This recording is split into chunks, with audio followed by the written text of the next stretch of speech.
Welcome back, my readers. This is Wiki Reader, where I read Wikipedia pages to you, and today we got a good one.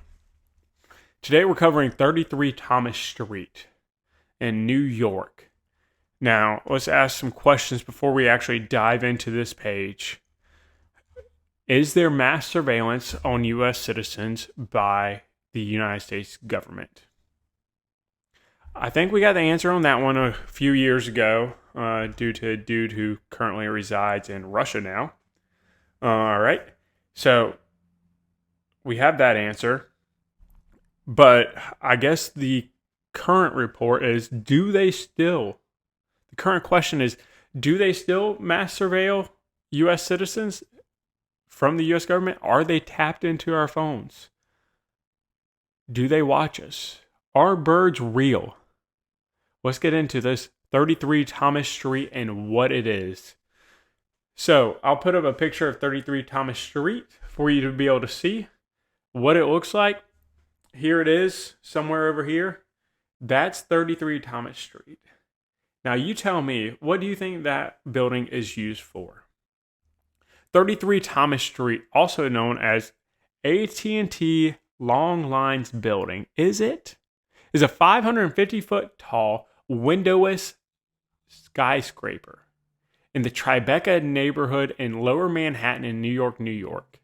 It stands on the east side of Church Street between Thomas Street and Worth Street. Designed in a brutalist architectural style, you could say that. It is a telephone exchange or wire center building which contains three major 4 ESS switches for inter-exchange carrier services used for long-distance calling, as well as a number of switches used for competitive local exchange carrier services. However, it is not used for the incumbent local exchange carrier services. It is not the central office. The CLI code is NYCMNNYBW. No one cares about that. This is what we do care about. It has been reported that this building has been used from the NSA, the National Security Agency, as a mass surveillance facility. The history of this building, the location was previously the site of a cast iron building typical for the area, the facades of which were removed for prevention of before demolition. Construction of the building started in 1969, completed in 74. What else happened during those years? What else happened between 69 and 74? Or what really was going on previously, a little bit previously to those years? The building was a core part of AT&T Long Lines Department, housing a solid-state switching equipment that required tight security, ample space, and Long Lines Department became AT&T's communication in 1984 after the breakup with Bell Systems. The AT&T Long Lines building is now commonly referred to as street address 33 Thomas Street. I wonder why. AT&T gradually moved switches to other facilities in their former AT&T Long Lines headquarters building at 32nd 6th Avenue, just a few blocks away, completing their move by 99. 33 Thomas is still used for telephone switching, but some of the space is used for highly secure data centers. What could be so highly secured about those data centers?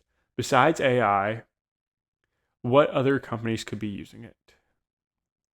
In September of 91, management failure, power equipment failure, and human error combined to disable AT&T's central office switch at 33 Thomas.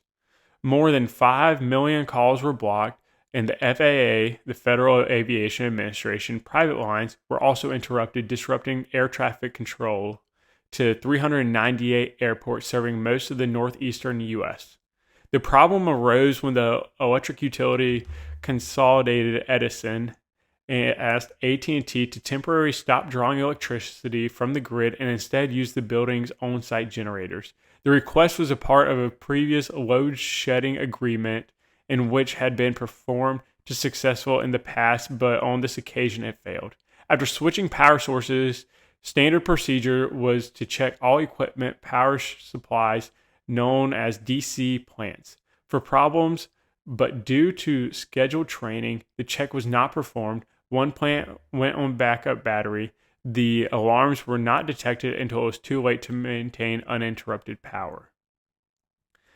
After the destruction of the World Trade Centers on the September 11th attacks, AT&T had relocated a number of its servers previously occupying at the old WTC. 1133 Thomas Street was among the buildings that welcomed some of the displaced servers, together with 32 Avenue of Americas and all the other streets and buildings of AT&T. They got it done. Cool.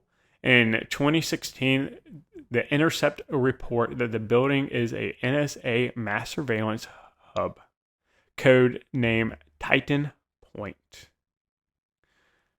So, what is Titan Point? Should we ask? Do we see? We'll get to Titan Point after we go through it a little bit and a little bit of the features. And, of course, the usage of the building.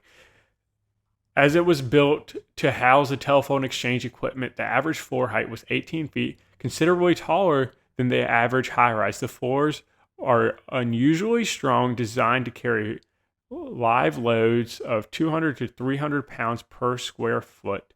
It is often described as one of the most secure buildings in America and was designed to be self-sufficient with its own gas and water supply, along with generator capabilities, and protected from nuclear fallouts for up to 2 weeks after a nuclear blast.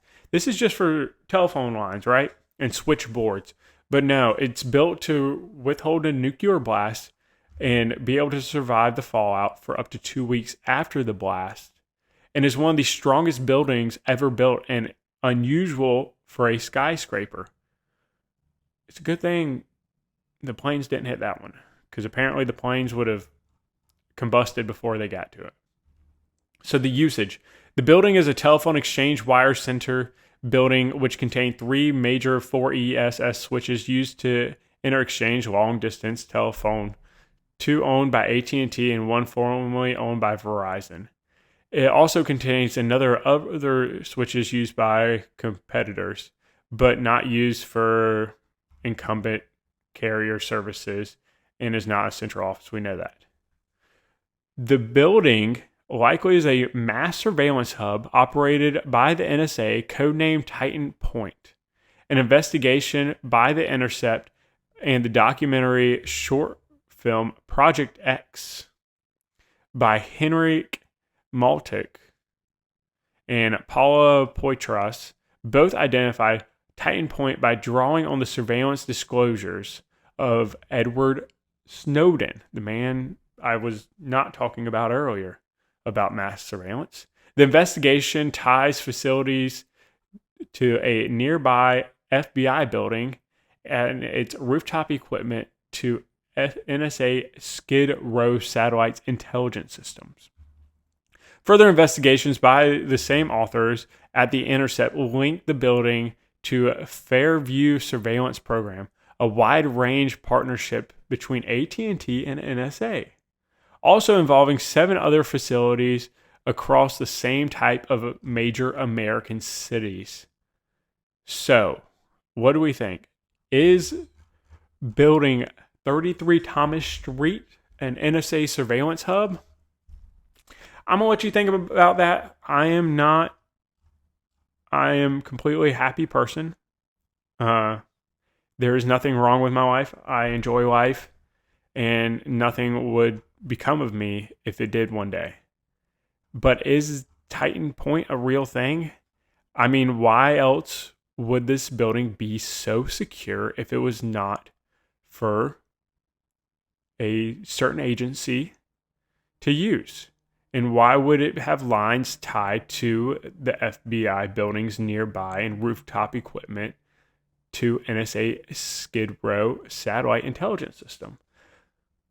So, interesting thoughts. Leave a comment, drop a like, subscribe as we talked about 33 Thomas Street today. Follow along on WikiReader as we continue to go through different Wikipedia pages. I read them so you don't have to. See you next time.